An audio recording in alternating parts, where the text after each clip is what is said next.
महाभारत का युद्ध करवाकर भगवान श्री कृष्ण ने धर्म की स्थापना की। लेकिन इस महायुद्ध से पहले कृष्ण ने अनेकों लीलाएं भी की।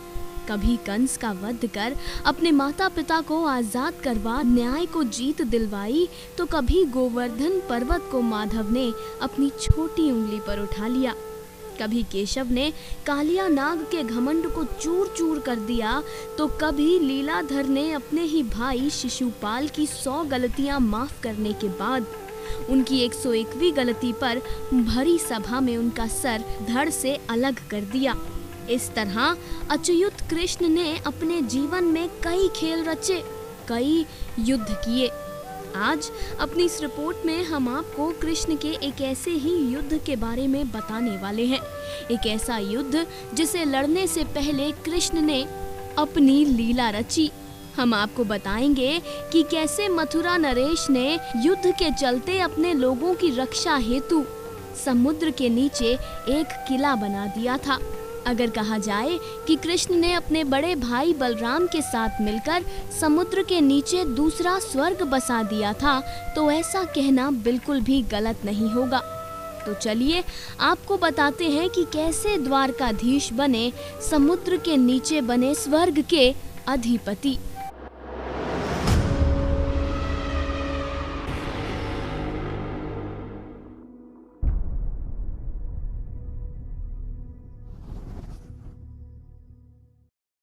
असल में भागवत पुराण के अनुसार ये बात उस समय की है जब यदुवंशियों पर एक साथ 2 बड़ी विपदाएं आन खड़ी हुई थी। एक तरफ परम बलशाली यवन ने मथुरा को घेर लिया था, तो दूसरी तरफ कंस के ससुर ने कृष्ण व बलराम के साथ जंग छेड़ रखी थी। इस बीच चिंता की बात यह थी कि दोनों ही योद्धा बेहद बलशाली। ऐसी स्थिति में कृष्ण ने बलराम से चिंतन करते हुए कहा, अहो, इस समय यदुवंशियों पर 2 विपदाएं एक साथ मंडरा रही हैं। आज इस परम बलशाली यवन ने हमें आकर घेर लिया है और जरासंध भी आज कल या परसों में आ ही जाएगा। यदि हम दोनों भाई काल्यवन के साथ लड़ने में लग गए और उसी समय जरासंध आ पहुंचा, तो वह हमारे बंधुओं को मार डालेगा या फिर उन्हें कैद करके अपने नगर ले जाएगा, क्योंकि जरासंध बेहद बलवान है। कृष्ण ने कहा, इसलिए आज हम लोग एक ऐसा दुर्ग, एक ऐसा किला बनाएंगे जिसमें किसी भी मनुष्य का प्रवेश कर पाना अत्यंत कठिन होगा। कृष्ण ने कहा कि हम अपने सगे संबंधियों को उसी किले में पहुंचाकर फिर इस काल्यवन का वध करेंगे।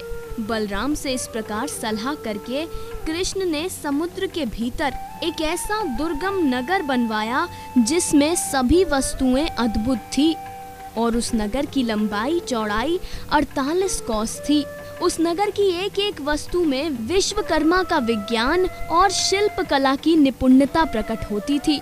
उसमें वास्तु शास्त्र के अनुसार बड़ी बड़ी सड़कों, चौराहों और गलियों का यथास्थान विभाजन किया गया था। वह नगर ऐसे सुंदर सुंदर उद्यानों और विचित्र विचित्र उपवनों से युक्त था जिसमें देवताओं के वृक्ष और लताएं लहलहाती रहती थी।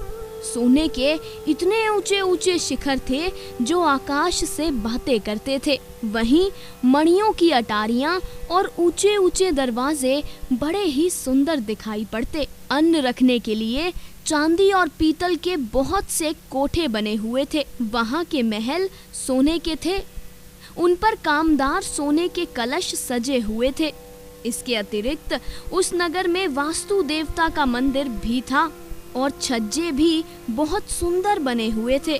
उस नगर में चारों वर्ण के लोग निवास करते थे और सबके बीच में यदुवंशियों के प्रधान उग्रसेन, वासुदेव, बलराम और कृष्ण के महल जगमगाया करते।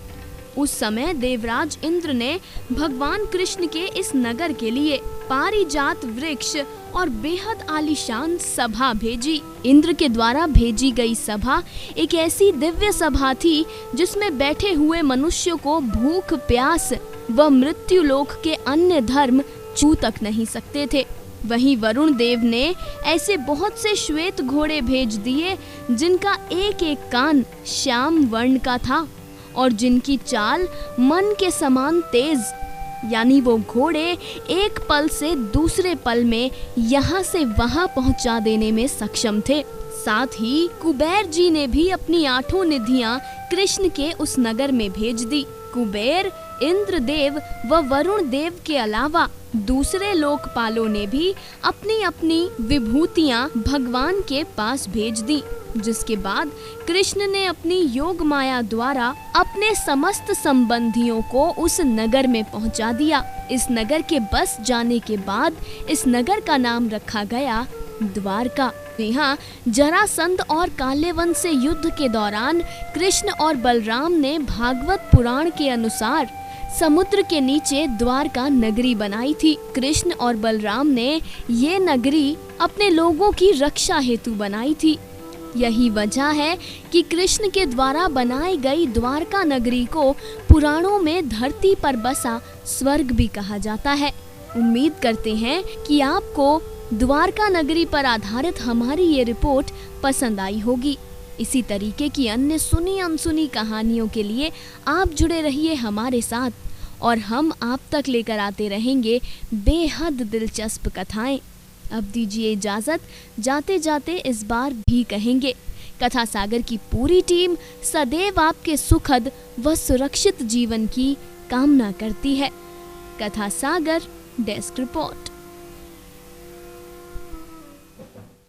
हर अपडेट के लिए सब्सक्राइब करें